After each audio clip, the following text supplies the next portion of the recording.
আসসালামু আলাইকুম গাইস, আজকে আমি নারকেলের দুধ দিয়ে পাঙ্গাস মাছের খুবই মজাদার একটি রেসিপি শেয়ার করব। যারা পাঙ্গাস মাছ খেতে পছন্দ করে না তারা এই রেসিপিটা দেখে অবশ্যই বাসায় ট্রাই করবেন। ফার্স্টে আমি একটি প্যানের মধ্যে পরিমাণ মতন তেল দেওয়ার পর পেঁয়াজ কুচি দিয়ে দিলাম। এরপর আমি পেঁয়াজগুলোকে ভালো করে একটু ভেজে নিব, ব্রাউন কালার পর্যন্ত ভেজে নিতে হবে অবশ্যই। এখন আমি ব্রাউন কালার পর্যন্ত ভাজার পর বাকি মশলাগুলো দিয়ে দেবো। এখন দেখুন একদমই কিন্তু ব্রাউন কালার পর্যন্ত ভাজা হয়ে গিয়েছে। এবার আমি সামান্য একটু পানি দিয়ে আদা রসুন বাটা দিয়ে দিলাম। এখানে আমি হাফ চামচ আদা বাটা, হাফ চামচ রসুন বাটা দিয়ে দিলাম। এরপর আমি এখানে মরিচ বাটা দিয়ে দিয়েছি। তারপর একটু মরিচের গুঁড়া পানি দিয়ে দিয়েছি, স্বাদ মতো একটু লবণ দিয়ে দিয়েছি।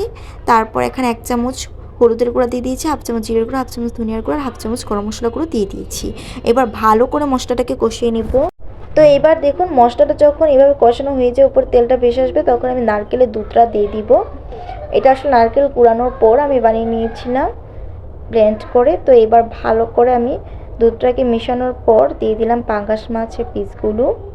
এইভাবে দেওয়ার পর কী যে মজা একটা গ্রেভি তৈরি হয়, আপনারা যদি বাসায় ট্রাই না করেন তাহলে বুঝতেই পারবেন না।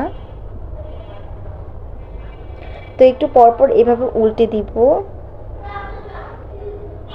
আর ভালো করে একটু সময় ধরে রান্না করে নিতে হবে। তো কিছুক্ষণ পর পর এভাবে সাবধানে উল্টে দিতে হবে, নাহলে কিন্তু নিচ দিয়ে ভেঙে যেতে পারে। এটা মাথায় রাখতে হবে। আর পাঙ্গাস মাছ যেহেতু নরম, সো এটা মাথায় রাখতেই হবে। তো এখন কিন্তু ভালো করে রান্নাটা হয়ে গিয়েছিল। এবার আমি ঝোলের জন্য সামনে একটু পানি দিয়ে দিয়েছি, আবারও সামনে একটু রেখে উঠিয়ে নিব যখন ঝোলটা শুকিয়ে আসবে। এখন দেখুন ঝোলটা কিন্তু শুকিয়ে আসছে, রান্নাও কিন্তু প্রায় শেষ। এখন কিছুক্ষণ এবার রেখে উঠিয়ে নিব। আমি এখন লাস্ট পর্যায়ে 4 থেকে 5টি কাঁচামরিচ দিয়ে দিয়েছি। তো এই তো আমার রান্না কিন্তু কমপ্লিট হয়ে গেছে। দেখুন ঝোলটা শুকিয়ে এসেছে। তো এখন আমি সার্ভ করে নেব ভাতের সাথে। জাস্ট লুকটা দেখুন, এখনও আমার খেতে মন চাইছে। আপনারা অবশ্যই ট্রাই করুন, কেমন হয়েছে জানাবেন। ভিডিওটা ভালো লাগে লাইক দেবেন। সবাই ভালো থাকুন। আল্লাহ হাফেজ।